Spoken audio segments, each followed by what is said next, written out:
mainit kayo tapos ginanon mo yung helmet ng movie rider, talagang magkakainitan kayo niyan, di ba? Anong karapatan mo para tanggalin yung helmet? Dapat sinabi mo, sir, pakitanggal na lang yung helmet mo. Bakit ikaw pa yung magtatanggal? Sino ba hindi maiinis nun? Medyo mainit na yung usapan ninyo, kaya napalapit yung dalawa. Kung sinasabi mo na maayos naman yung mga sinasabi mo, wala talaga mangyayaring gulo. Unless na lang hindi ka po nagsasabi sa amin talaga nung totoong nangyari. Baka ikaw yung medyo mainit. Bakit kasi nun to? Sila yung parang galit na galit sa'yo. Ganun ba yung gusto mo palabasin? Nagtanong ba kayo sa mismong building kung anong impormasyon na meron sila dun sa pangyayari? Yung isa po na gwardiya po doon, na isa po ata sa umalat. Anong sabi niya? Hindi sila masyadong nagsasalita po. Ang alam niyo lang, sir, is yung mismong sinabi din ni Sir James dito ngayong araw. Opo, yun lang po ang pagkakaalam po. Dapat may impose nyo or magagawa nyo ng paraan na dapat mandatory sila magbibigay na impormasyon kasi may official investigation na nangyayari. Ako po yung company driver ng SSK. Nung magbababa na po ako ng pasahero ko sa entrance, mayroon pong nakaharang na isang Move It. Binusinahan ko po siya. Gawa nung kailangan po kasi nakababa ng maayos yung mga pasahero. Nagpapaliwanagan po kami hanggang sa may lumapit sa amin dalawang habal-habal. Keso sabi niya, kilala daw nila yung kausap ko. Sabi ko, wag po kayo makikisali kasi kami yung nag-uusap dito. Ginanong ko po siya, hinawi ko po siya ng bagya kasi wag po kayo makikisali kasi po kami yung nag-uusap. Hindi ko naman siya kilala, tsaka hindi ko siya kaaway. Okay na kami, nagkapaliwanagan na po kami. Bigla siyang nanuntok. Hinihila na po ako ng mga gwardiya, hinahawakan ako. Yung isa, umikot. Pag suntok sa akin uli ng isa, tinamaan na ako. Hindi na po ako nakailag kasi gawa nga na hinahawakan ako ng gwardiya.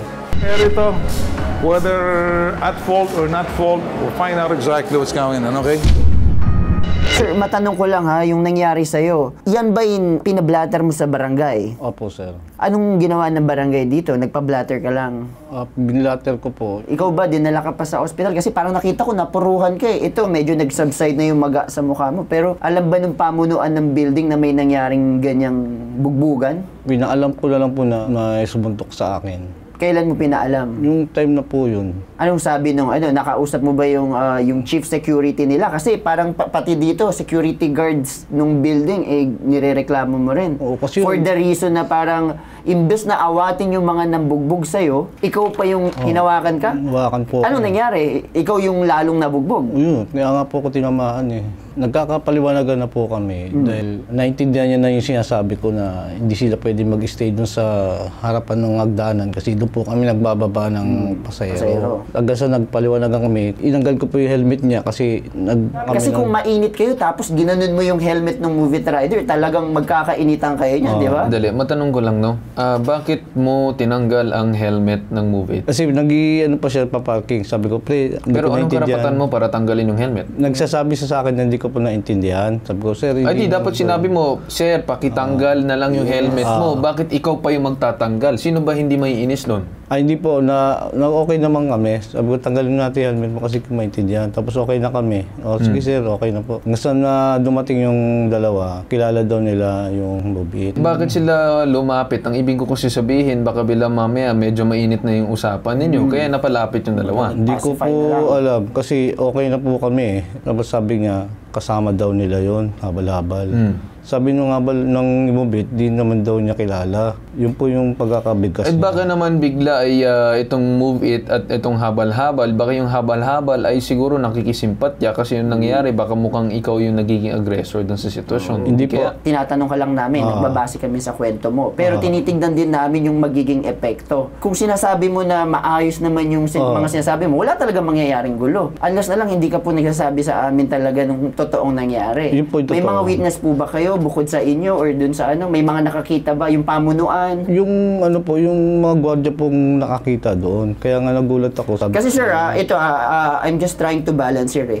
Sir Carle, siya yung inawat ng gwardiya. So, kung titingnan natin sa unang lang, baka ikaw yung medyo mainit. Hindi po ako ingawat ng gwardiya, yung isa po, dalawa po kasi Di yung ba sabi mo kanina, Hindi, sabi mo, hinawakan ka ng hinawakan ka ng kaya ka gwardiya. nabugbog, di ba? Hindi, sinuntok po kasi ako nung una, nung isa, sinuntok po ako, nakailag ako. Tapos nung inawat na kami, tapos umikot na po yung isa. Pero sige, sige, epekto na lang yan eh. Bakit nag-umpisa yung suntukan? Kung sinasabi mo sa amin, sir, na okay naman na, bakit kasi nuntok? Yun yung gusto namin malaman. Bakit kasi nuntok? Ang pinapaliwanag sa akin yung isa, tinulak ko daw siya. O yun nga, yun yung inaano Sabi ko, ko. hindi ko naman po kayo tinulak. Ginawi ko lang po kayo ng ganyan. Kasi ay kisali po kayo na okay na ho kami. Huwag niyo naman pagdiinan na tinulak kita, hindi ko naman tinulak. Pero matanong ko lang, no? Kasi yung pagkwento mo, parang napakakalmado mo at ang nangyari is sila yung parang galit na galit sa'yo. Ganun ba yung gusto mo palabasin? Oo, kasi po nung nag-usap... So simula nung una pa lang ng kinausap mo, galit na sila kagad? Oo, kasi nung tinulak ko daw siya yun ang pinagdidiinan niya sa akin. Sino nagdidiin? Yung isang habal ho. Na tinulak mo yung move it. Anong sabi Hindi, ng hindi, move it? yung habal po na hinawi ko. Sabi ko, wag po kayong makisali. Siya po yung nagalit na tinulak ko daw. Sino yung unang nanuntok sa Siya. dalawa? Yung ano po, nung dumating gwardiya, sinuntok niya na ako. So anong gusto mo mangyari ngayon? Bakit ka lumapit?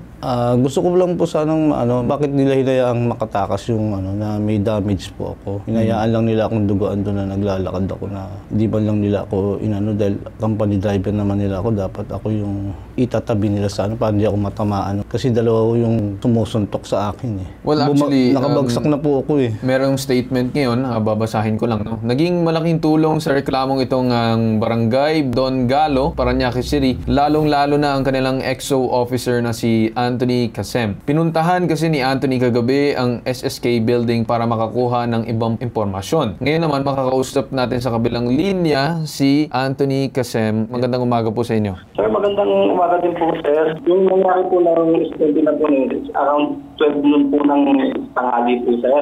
Nagbalik po si Sir Makaspak po, 11:37 na po ng gabi. Kami po bilang barangay ni EXO po ng Barangay Don Galo po, sinubukan po namin i-follow up po yung kaso dahil po sa reklamo po ni Sir.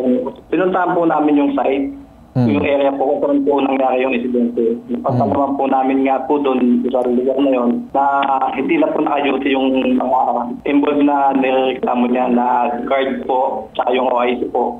Yun po ang naging action po ng barangay na inabisuhan din po namin siya na kung gusto niya, bumalik po na bukasan para mag-file po ng complaint dito sa mga taong reklamo yan, lalo na po sa agad na sinasabi niya kumawak po sa kanya, dito sa OIC na wala pong ginawa at nakatingin lang po habang may nangyayari pong pananakit po sa kanya. Ayun lang po, sir. Ayun lang po ang pagkakaano niya po. Nagkaroon ba kayo ng ibang investigation? Nagtanong ba kayo sa mismong building kung anong impormasyon na meron sila dun sa pangyayari? Bali, ang nakausap ko lang po dun, sir, yung binalikan ko po ng kinagabihan po kagabi. Yung isa po na gwardiya po doon, na isa po ata umawat, sir. Anong sabi niya? Sino daw yung nangunguna? Sino yung tahimik lang? Sino ba sa kanila yung talaga? Kasi yun yung gusto ko malaman eh. Ano po ang binigay na impormasyon ni Kuya Gerd po eh. Hindi sila masyadong nagsasalita po. Hindi masyado nagsasalita. Kaya, so, ang alam nyo lang, sir, is yung mismong sinabi din ni Sir James dito ngayong araw. Opo, yun lang po ang pagkakaalam po namin, sir. Pagdating naman dun sa pagkuha ng mga pangalan ng mga bumugbog sa kanya, nakuha nyo ba yung pangalan? Sir, bali, hindi na akin po namin po nakuha. Hindi naman po residente po ng Barangay Don Galo po yung nanakit po sa kanya. Tapos, late na po nangyari yung insidente po na yun. 12 yun po yun ng tanghali po. Nag-report na po si Kuya around 11:37 PM na po ng gabi po. Siguro, sir, ganito na lang, no? Since wala din tayo masyado ngayong araw, I think matanong ko lang, bakit nahihirapan kayo kausapin ang building administration or yung mismong head ng security? Dapat may impose nyo or magagawa nyo ng paraan na dapat mandatory sila magbibigay na impormasyon kasi may official investigation na nangyayari. Hindi po sila nagbibigay ng salaysay po, kaya ang ginawa ko na lang po. Kung kayo ay nahihirapan, sir, hindi ba pwede din na mai-refer nyo sa police para magkaroon sila ng official power na makapag-investigate? Pwede naman po. Ganito na lang, sir, no? Para siguro mas magawa natin ang paraan ngayong araw and to cut things short. Gawin nyo na lang, tulungan nyo si sir dito, Sir James, para makalapit sa mismong police para magawa ng paraan ang investigation para malaman din kung sino talaga itong mga tao na to. At makapag-file siya ng case if ever talaga niyang gustong tuluyan. And whatever it is naman, kasi kahit man siya yung aggressor or siya yung sinuntok or whatever it is, parehas naman sila may karapatan para makapag-file ng case. I think it's resulting to physical injury. Ayun naman po yung sinabi ko po kay sir na kung balik po sila dito para makapag-fight po ng reklamo doon sa mga taong. Wala. Sir, base ang pagkakasabi po sa akin ng isang guardia po doon na nakakausap po din kahapon, may respond po daw na police doon sa area po. May respond po daw na police sa area.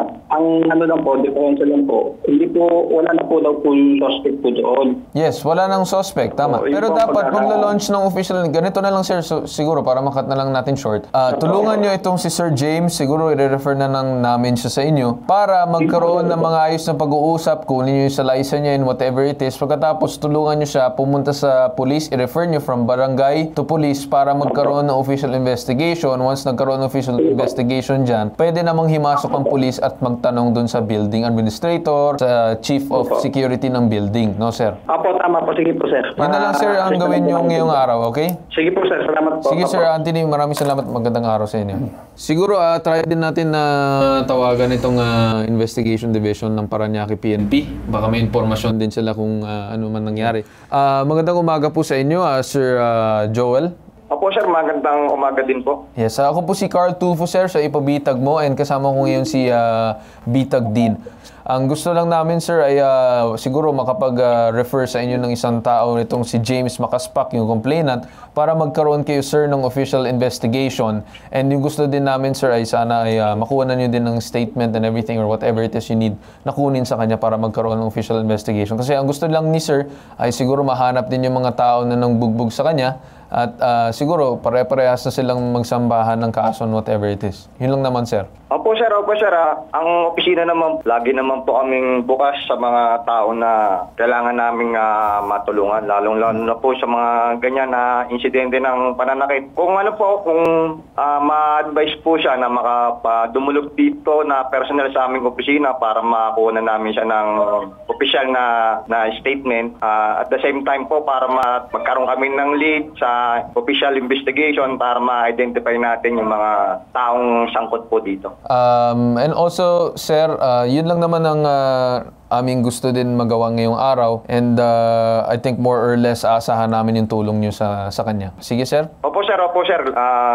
Aantayin po namin siya sa office po. Sige, sir. Maraming salamat at magandang umaga po sa inyo. Opo, magandang umaga din po. Okay, so actually, kakatawag lang ng Bitag sa SSK. Ayon sa kanila, ibinigay daw nila ang CCTV footage sa Substation 3 Parañaque, pati yung incident report. So, I think it would be best also talaga na makausap mo yung police para magkaroon ng support din ng official statement mo or salaysay, sinumpang salaysay mo para magkaroon ng official investigation talaga. Sir, ganito na lang din yung magiging advice ko sa inyo, no?